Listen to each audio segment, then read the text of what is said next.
140,000 citizens of the state so far. He said the scheme has also helped to stimulate the economy of the state as local production of goods have been tremendously boosted to enhance the socio-economic activities in the state. The initiative, according to him, has impacted greatly on the lives of the beneficiaries, particularly the vulnerable citizens ranging from the aged, the widows, people living with disabilities, youths, among others, with a multiplier effect on the status of the state's economy. Governor Yetola had in April this year inaugurated the Osun Food Support Scheme to mitigate the adverse impacts of the coronavirus pandemic on 30,000 vulnerable citizens on a monthly basis. Governor Yetola, who said beneficiaries were drawn from the nooks and crannies of the state using the World Bank-sponsored social register, averred that the initiative was part of his promise to prioritize the welfare and the general well-being of the people. Speaking during the 8th edition of the distribution of the food items, Governor Yetola, who was represented by the Secretary to the State Government, Prince Wole Oyebamiji, said his administration has been gradually recording huge success in the frantic efforts to boost local food production, achieve food security, and return Osun to the food basket of the Southwest. In the meantime, the Osun State Government has explained that improved aesthetics, expansion of scope of work, and torrential rainfall witnessed in Osogbo, coupled with the desire not to compromise standards, were responsible for the delay in completing the Laya flyover at scheduled time. Commissioner for Works and Transport, Engineer Remi Omonwaye, who said this in an interview with journalists, said the need to perform all due diligence for the structural stability of the flyover contributed to the delay. Governor Yetola had, while flagging off the construction of the flyover in February this year, promised Osun residents that the project will be ready in 9 months. The government, however, assured that with the current stage and pace of work, the project, which has just weeks delay, will be delivered before the end of the year. The Commissioner appreciated residents and road users for their understanding and cooperation so far. Meanwhile, the government of the state of Osun has prioritized the welfare of the citizens.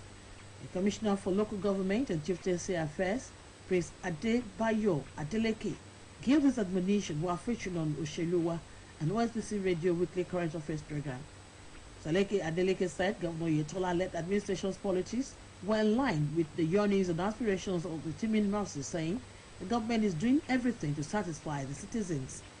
Speaking on education, the Commissioner noted that the integrity test on mega schools conducted by the state government is for the safety of the pupils and the teachers in the schools, and that the government is not planning to demolish any of the buildings. Mr. Adeleke, however, urged the citizens to continue in supporting the present administration as it is poised to leave no stone unturned.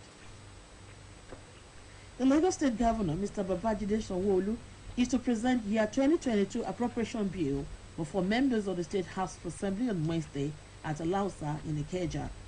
Governor Sanwo-Olu is scheduled to present the budget estimate before the lawmakers for consideration and approval in line with provisions of the Constitution. Though the details of the year 2022 is still sketchy as of press time, our source confirmed that the 2022 budget estimate is higher than that of the outgoing year 2021 of 1.163 trillion naira. It will be recalled that the governor had on November 10, 2020, presented year 2021 budget estimates of 1.55 trillion naira, christened Budget of Rekindled Hope, to be funded through projected total revenue of 962,528 billion naira before members of the State House of Assembly. Instructively, the State House of Assembly subsequently, in its considerations, increased the budget size to 1.163 trillion naira. The budget has a capital expenditure of 702.9 billion naira and a recurrent expenditure of 460.6 billion naira, which stands at a ratio of 60 to 40%. The Apex Igbo Socio-Cultural Organization, Ohaneze Ndi Igbo Worldwide, has urged the federal government to allow the southeast region of the country to be autonomous and create an additional state in a geopolitical zone.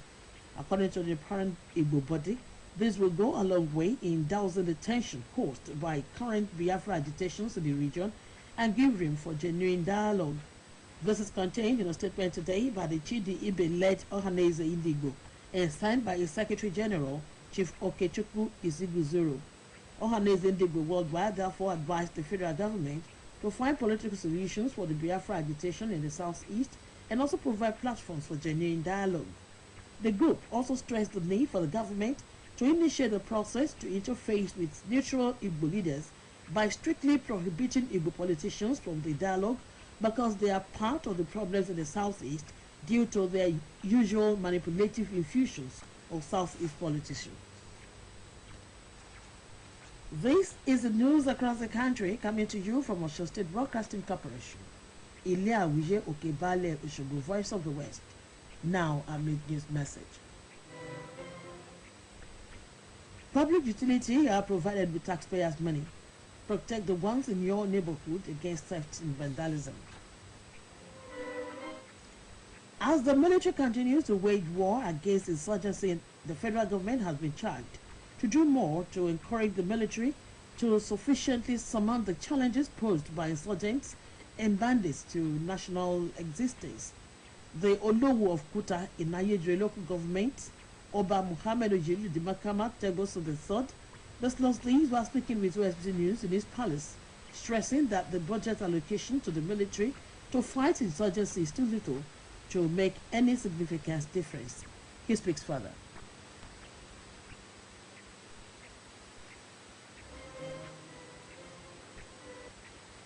We said we want the insurgency and the banditry to end. No. I think we should close our eye and invest hugely on our security so that the country will be peaceful. And the cutting your coat according to your sizes does not applicable to security. Security budgeting all over the world is not a cheap venture. Even while you are not even prosecuting any war. Talk less of we Nigerians that were at war. For whatever it takes, is either through violence, either through adjustment because they are still defending the budget presently. It has not been passed, so a lot of adjustment can still be made. We can just see some unproductive ventures that is gulping billions of naira and dollars from other sectors or parastatals and channel the resources to our security agencies. A renowned Muslim preacher, Sheikh Akbar Gumi, has established a school for herdsmen inside a Kaduna forest, insisting that the provision of infrastructure for herdsmen in their remote locations could help in curbing their violent ideologies. Information has it that Sheikh Gumi named the school as Sheikh Usman bin Fodio Center, located at Kagarko Grazing Reserve near Kohoto village in Kaduna State. The school was built by Sheikh Gumi funded Mosque Foundation Limited in Kaduna. According to reports, the Sheikh denied, saying there will be no Nigeria if bandits are declared terrorists, and then that he was quoted out of context. He said insecurity in Nigeria, particularly banditry, can become a thing of the past as bandits are ready to drop their arms if education, opportunities and other basic amenities are provided for them at the grassroots. He added that if the center, which is designed to educate the herdsmen, is replicated everywhere in the country, Nigerians will live in peace. He said although the construction of the center is still ongoing, the three tiers of government can come in and partner on training the herdsmen on how they can be economically viable. Our Federal High Court in Lagos has adjourned the trial of a former Speaker of the Lagos State House of Assembly, Adeyemi Kuforiji, for 338.8 million naira money laundering. Honorable Ikuforiji was arraigned by the Economic and Financial Crimes Commission (EFCC) alongside his former personal assistant Oyebode Atoyebi on a 54-count charge. They had pleaded not guilty before Justice Muhammad Liman and were allowed to continue on bail granted them in 2012 when they were first arraigned. According to reports, the trial of the defendants, earlier scheduled to continue today, was stalled and the trial judge was said to be indisposed. A new date will be communicated to parties in the suit.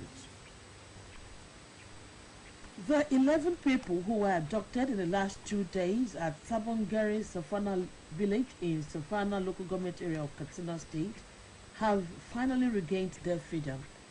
In a statement issued by the police spokesperson in the state, SP Gambo Issa, the victims were rescued in the bandits' hideout at the outskirts of Sakiya local government area by the police received credible intelligence report. SP Issa explained that the rescued victims were already taken to Dusinma General Hospital for medical examination and treatment and have since been reunited with their respective families. No fewer than 7 people have been burned to death in an accident that involved 2 vehicles around the Sandrate Ogumake area on the Lagos-Ibadan Expressway. The Ogun State Sector Commander of the Federal Road Safety Corps, Mr. Ahmed Umar, confirmed the accident to newsmen today in Ota. The sector commander explained that the crash involved a truck and a bus, both without registration numbers. He added that a total of 10 persons were involved in the accident. Mr. Umar maintained that 7 persons were burnt beyond recognition, only to be identified with scalds, while the other 3 sustained various degrees of injuries. The sector commander blames the unfortunate accident on route violation, adding that the truck and the bus had a head-on collision which resulted in a fire outbreak. The pioneer winners of football event of Ocean State Public Service Games OSBC Group will tomorrow morning trade tackles with the defending champions group, Ministry of Works and Transport, in the opening match of the 2021 Public Service Games. A release by the local organizing committee indicates that the tie holds at the main bowl of Osogbo City Stadium. The head of service, Dr. Ologboyega Oyebade, will perform the traditional kickoff, flanked by permanent secretaries and other top government functionaries. Meanwhile, 8 groups emerged out of the 3 teams during the draw for the football event, which held today. And more on sport, the Super Eagles have declared war on the Blue Sharks of Cape Verde as they prepare to make it to the next qualifying round of the FIFA World Cup. Over now to Adeyemi Abodere, who is standing by for sports update. The Super Eagles delegations to Saturday's FIFA World Cup qualifier against Liberia in Tangier, Morocco, are back in the country. The 2-0 victory in Tangier over the Lone Star meant the Eagles have won all their away matches in the qualifying series and need only a draw against the Blue Sharks of Cape Verde tomorrow to progress into the final knockout round of the African Series for Qatar 2022. They have scored 2 goals in each of the away games, with a 2-1 defeat of the Blue Sharks on the island of Mindelo and 2-0 defeat of the Central African Republic. Captain Ahmed Musa, who won a record 102 senior caps for Nigeria after coming on as a substitute in Saturday's triumph, said none of the players is thinking of a draw against the Blue Sharks at the Teslim Balogun Stadium tomorrow. Victory or draw will send the Super Eagles into the knockout round, with the visitors, who are on 10 points, needing to win to make progress at Nigeria's expense. Nigeria has participated in all FIFA World Cup finals since its debut in 1994, except the 2006 finals in Germany. The final round of the African qualifying series will hold in March next year. Meanwhile, head coach of the Super Eagles, Kenneth Ross, says the team will approach their game against Cape Verde tomorrow with caution. Ross disclosed that the players will handle the game like they did with other games. In the meantime, Captain Ahmed Musa now holds the record for most appearances made for the national team, the Super Eagles. He eclipsed Joseph Yobo and Vincent Eyama's record of 101 caps. Musa reached this milestone after coming on to replace Kelechi Iheanacho in the 86th minute of the game against Liberia on Saturday. The winger had earlier equaled Yobo and Eyama's record, having earned his 101 caps in the 2-0 win over the Central African Republic on October 10. Musa made his senior debut on August 5, 2020, in the 2012 African Cup of Nations qualifier against Madagascar. He scored his first goal for the Super Eagles in an international friendly against Kenya in March 2011 and has played at 2 African Cup of Nations tournaments as well as 2 FIFA World Cups. More than 20 countries will participate in the 2021 World Tennis Tour holding in Abuja. President, Nigeria Tennis Federation, Ifedayo Akindoju, who disclosed this in Abuja, said that some of the players have started arriving for the tournament that will last 2 weeks. Arsenal are rumored to be looking to offload 6 players in the January transfer window. The Gunners have had a resurgence under coach Mikel Arteta, but they are still anticipated to be active in the transfer market. A number of players' contracts will expire in the summer of next year, and Arsenal are believed to be eager on securing compensation for a number of soon-to-be free agents while they can. Sport Update returns tomorrow. My name is Adeyemi Abodere.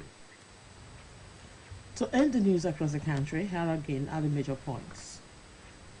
President Muhammadu Buhari has disclosed that the federal government will continue to partner with the judiciary to ensure its independence. Osun State government has explained that improved aesthetics, expansion of scope of work, and torrential rainfall witnessed in Osogbo, coupled with the desire not to compromise standards, were responsible for the delay in completing the Olaya flyover as scheduled time.